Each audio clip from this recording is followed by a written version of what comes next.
Hi everyone, it's Mora Viva and Shoko.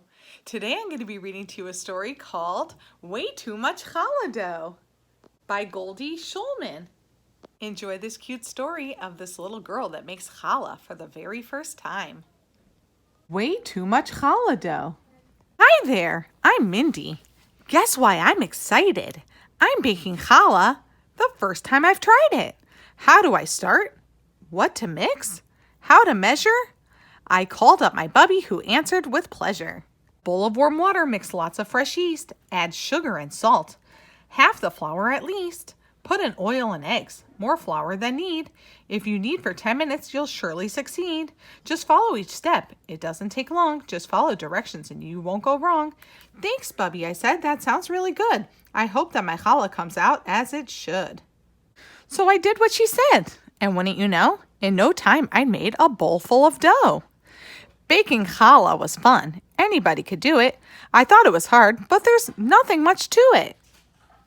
Then the phone rang. So what could I do? My hands full of dough were as sticky as glue. I washed them so quickly to get off that stuff. I scrubbed and I rubbed, but not fast enough. Back to the dough. It was kind of lumpy. The dough hadn't changed. It was sticky and bumpy.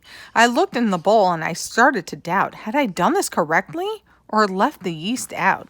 Without yeast, a challah dough simply won't grow. So I added some yeast right into the dough. Right then, I heard ringing. The doorbell was chiming. Just look at my fingers. What terrible timing. I knew it must be the delivery man. When I got there, he'd already left in his van. So back to the dough. But then I forgot. Did I add all the yeast? Perhaps I had not. Well, that's easy to fix. We have plenty of yeast. I guess it can't hurt if the yeast is increased. Then I kneaded that dough just like Bubby had said, till my shoulders were sore and my face was all red. It was time for a break. I stared down at the dough and tried to tell if it had started to grow. I watched as it lay in the bowl like a blob.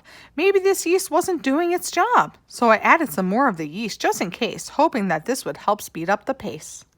Would that dough ever rise? Well, I'd sure done my best. Now I had to lie down for a 10-minute rest. And while I was resting, and without my knowing, the challah dough in the bowl just started growing.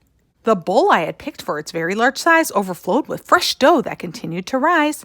I took out a much bigger bowl for the dough so it would have more than enough room to grow. Oh no, I cried out. It's reaching the top. I could see that the dough wasn't ready to stop. I emptied the huge bowl right into the sink.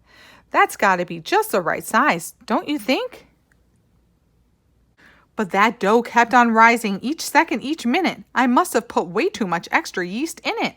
The sink was too small. I had no time to lose. The toy box was bigger, so that's what I'd use. I cleaned out the toys from the box in a wink and plopped in the dough that I dragged from the sink. The toy box was big. It had plenty of space. At least I had thought of the most perfect place. But a few moments later, I saw I was wrong. The dough was still growing. I didn't have long. In shock, I sat down on a 3-legged stool, and that's when I spotted my old kiddie pool. I tugged at the dough, and I got it all in, but it rose even higher, right up to my chin. Dough covered the couch. It rose up the wall. I had to get help, so I made a quick call. Bubby, please come, I said into the phone. I don't think I can handle this dough on my own. Bubby came in 3 minutes. She looked all around. Dough had oozed out the door, to the porch, to the ground. Did you follow directions? Oh, Bubby, I tried, but I put too much yeast in my challah. I cried. With her apron in place and a large metal tray, Bubby walked toward the house and told me to stay. How could she fix this? What would she do? I wanted to go in the house with her too. But I followed directions and I stayed in the yard. I wondered and waited, and boy, was that hard. As the seconds ticked by, all the dough cleared away, and suddenly, Bubby appeared with her tray. She held out 2 challahs, both perfectly braided. She looked at me calmly. Her smile never faded.